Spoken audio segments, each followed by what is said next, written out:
Vă salut! Bine v-am găsit! Numele meu este Vladimir și astăzi vreau să trecem puțin într-o descriere mai amănunțită a mărcii Parkside, ai brandului Parkside și cum să deosebim sculele între ele, cum să facem diferența între performance și sculele normale care sunt de culoare verde, adică clasice. Și acest clip este destinat celor care sunt mai la început, în general, cu sculele, dar și celor care sunt profesioniști, doar că nu cunosc foarte bine gama Parkside. Și știu că sunt foarte mulți pe grup care pun tot felul de întrebări, care e diferența între scula aia sau scula aia sau ce face și așa mai departe. Și conștient că și eu la început, când am cunoscut sculele astea, nu înțelegeam nici eu foarte mult care e diferența dintre ele și am zis că ca să nu puneți atâtea întrebări și mai departe, să încerc să răspund cumva la întrebările pe care le-am văzut că se postează în general pe grupurile de Parkside specifice de către cei care nu cunosc foarte bine această firmă.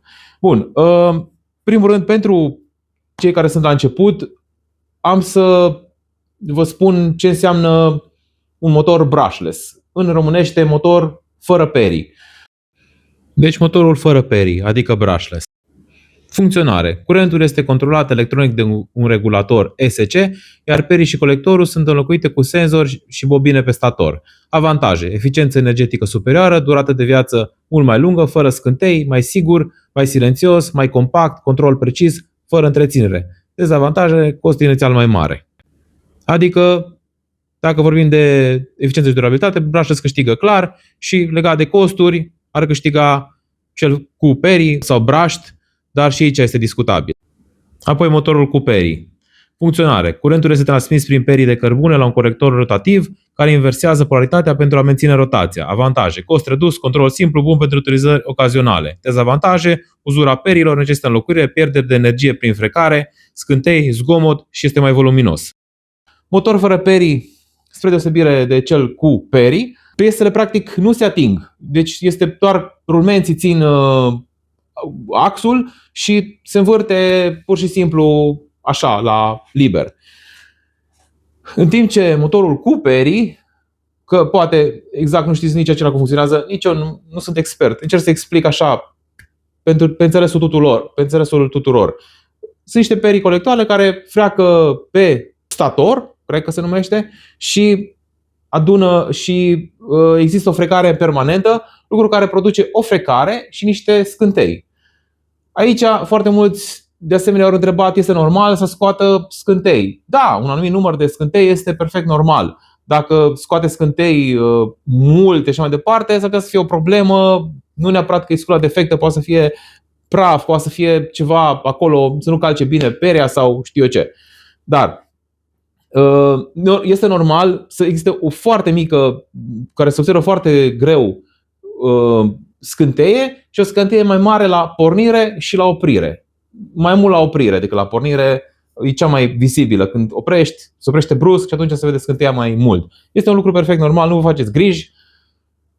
Așa lucrează sculele cu perii. Și acum, avantajele unui motor fără perii față de cel cu perii. După cum v-am spus, nu există frecare, ceea ce înseamnă că avem o eficiență mai mare, avem un consum mai redus și o durată de viață mai lungă.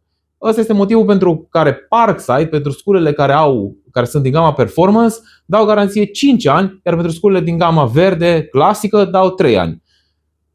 Nu știu dacă va fi asta o regulă, pentru că mi se pare că parcă am mai auzit de niște scule pe curent din gama performance care sunt cu perii. Personal n-am verificat informația, nu știu sigur dacă e așa. Eu, până acum, din ce știu eu, sculele performance sunt toate fără perii. Asta este principalul care le deosebește de cele verzi. Și acum, altă chestie. Foarte multă lume spune că performance înseamnă că sunt scule din gama de lucru performant, în sensul că se pot lucra, sunt profesionale. Asta e cuvântul. Sunt scule profesionale, ceea ce este greșit. Nu sunt scule profesionale. Diferența dintre gama performance și cea clasică este că sunt mai performante. Au performanță mai ridicată. Asta nu înseamnă că au și o fiabilitate mai mare, pentru că sunt două lucruri total diferite. Vorbim de performanță, care este clar mai ridicată. De exemplu, dau un exemplu, o sculă din gama verde cu motor cu Perry are 45 de Nm, pe când aceeași sculă aproximativ are 60 de Nm. Asta vorbim de clasica mașină de înșurubat și găurit, cea mai poate populară, cea pe care și-o ia orice începător. La unele scule nu sunt așa de mari diferențele de putere între gama verde și gama neagră, doar că diferă volumul. Adică zicem că poate că sunt niște scule care au puteri asemănătoare, apropiate, doar că diferă mărimea lor. Aici v-am prezentat niște scule pe care le am eu. Nu am foarte multe scule din gama performance care să fie echivalente, adică aici v-am pus scule care sunt exact în aceeași parte, și anume, haideți să începem. Avem aceste două scule care sunt din aceeași gamă. Deci vorbim de gama de 20 de volți aici și mașina de șurubat cu impact, care modelul acesta de la mine din mână produce 226 de Nm și acest model produce 180 de Nm sau 170 de Nm, nu mai știu exact, și puteți vedea diferența de mărime. Adică acolo puteți vedea scânteia. Și ați văzut când am luat mâna, la plecare are un pic mai mare scânteia. Pe funcționare are scânteie micuță și când lăsați mâna pe buton, în momentul când se opresc, face flamă mai mare. Așa funcționează, așa se aude. Ăsta e pe viteza 1.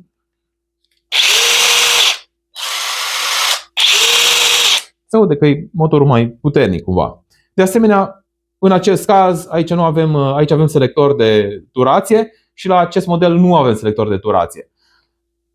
În momentul de față, diferența de bani nu este foarte considerabilă între aceste două scule.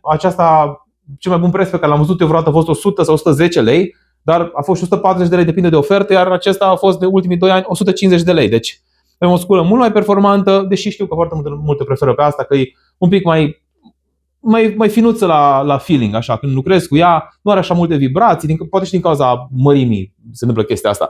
De asemenea, asta nu e o regulă, dar aici ca să bagi beat-ul trebuie și când inserezi beat-ul și când îl scoți trebuie să apeși chestia asta, iar în acest caz beat-ul intră în mod direct, doar la scos trebuie apăsat. Deși există un model care nu este așa. Alte diferențe semnificative între aceste două scule nu știu să vă spun. Deci, din cauza că motorul este mai compact și mai puternic, dimensiunile, cel mai bine se văd la această sculă și la cealaltă cu impact, diferența de volum. Și vă dați seama, este și mai mică, dar și mai puternică decât aceasta.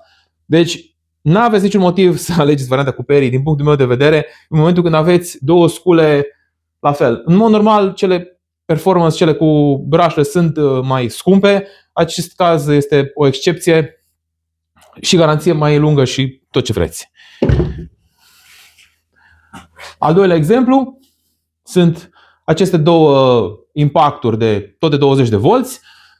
Acum aici asta puterea e relativă pentru că producătorul spune că are 400 Nm, dar poate produce până la 600 Nm pe momente scurte.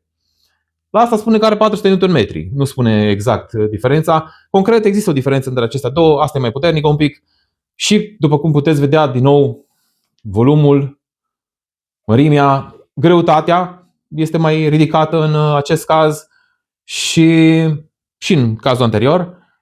Și acesta are un buton de selecție a vitezelor exact ca și acest model, dar diferența e, acest model în special are și un sunet foarte urât din cauza vazelinei care nu e de calitate, am mai prezentat într-un alt clip. După ce se încălzește nu mai face așa. În fine, sunetul este clar diferit din cauza că sunt motoare diferite și am acest model. Aici, model care mi-e foarte drag, eu am folosit destul de mult această sculă, se poate vedea. Este cea mai veche sculă de la Parkside pe care o am, pentru că cei care nu știu, am avut un incendiu și am pierdut toate sculele pe care le-am avut acum 2 ani și asta era în mașină. Două din astea am avut, una era în casă și una era în mașină.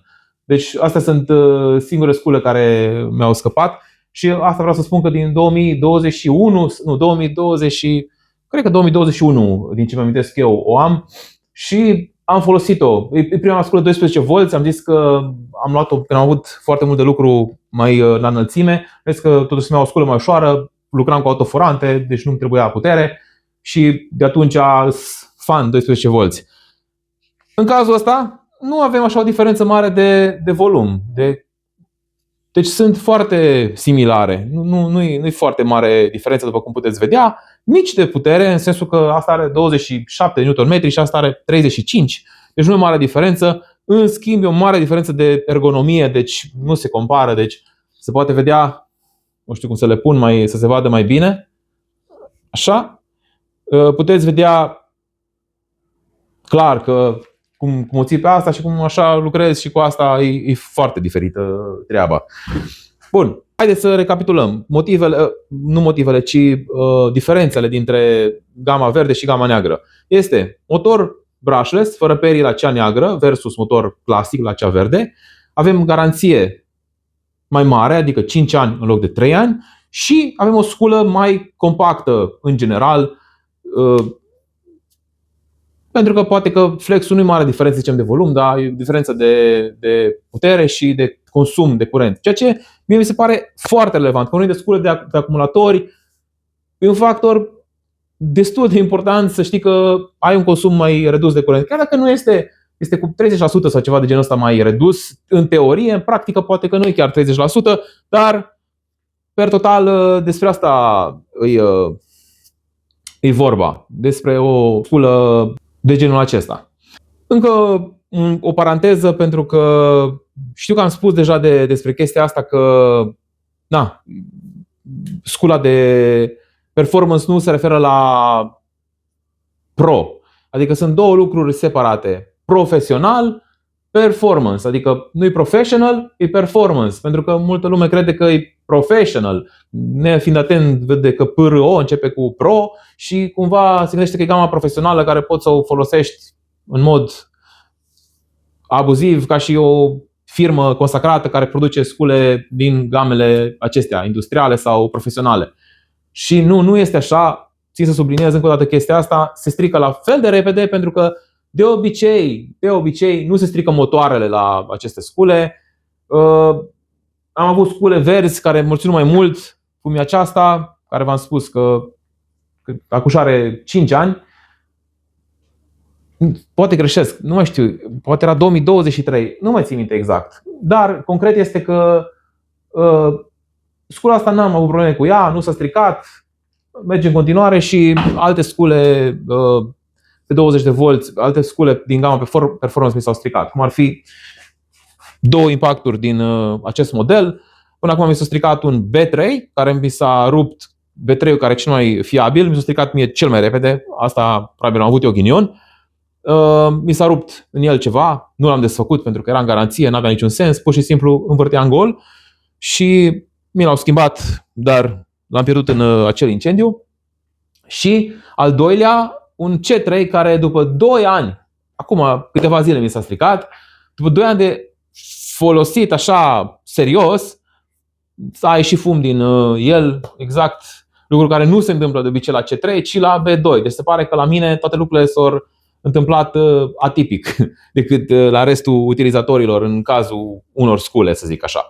Dar da, ca să știți, da, teoretic, din cauza motoarelor mai longevive, motoarele nu prea se strică. Acum, eu nu știu, din câte am văzut eu discuții pe toate grupurile, din ce am mai discutat cu unii alții, nu am auzit niciun caz de motor defect la o sculă performance. În schimb, la cele verzi am auzit și de motoare defecte. Deci, clar că este și ăsta un factor, dar de obicei până în 5 ani de zile, dacă folosești cât de cât scula asta, sunt toate șansele să strice altă piesă, ori mecanică, ori electronică. Să vorbim pe scurt și despre acumulatori. La cei de 12V, echivalentul celui de 2 A este 2,5 A și este, după cum puteți vedea aici, high power, adică are puterea mai mare, probabil este un alt tip de celule, nu știu exact la acest model, dar cel mai probabil este un alt tip de celule cu descărcare mai mare. La cei de 20 de volți, după cum puteți vedea, aceștia amândoi sunt de 4 amperi. Deci avem cel de 4 amperi de la Gamma Performance, este cam echivalentul unui acumulator de 2 amperi de la Gamma normală, clasică, și acumulatorul de 8 amperi este exact cât cel de 4 amperi. Și asta se datorează tipului diferit de celule, care la performance sunt de 21.700 și la astea clasice sunt de 18.650. Deci diferă tipul de celule, asta primul rând. Al doilea rând avem funcția de Bluetooth pe acest model performance, dar la modelele noi apărute veți vedea că probabil a dispărut funcția de Bluetooth pentru că sculele noi nu mai sunt cu Bluetooth. Dar asta este una din o altă funcție care o puteam regăsi la acești acumulatori în plus față de cei clasici. Dar oricum ne putem lipsi. Bun, cred că am acoperit cam toate zonele cu acest clip despre diferența. Dacă cumva vă mai gândiți și vă macină o întrebare la care nu aveți răspuns legat de Gamma Parkside, cunosc destul de bine această gamă și pot să vă răspund în comentarii.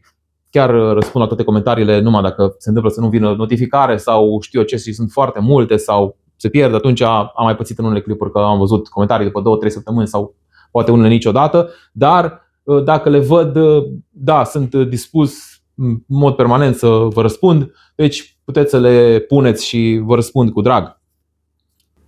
Cam atât a fost clipul meu.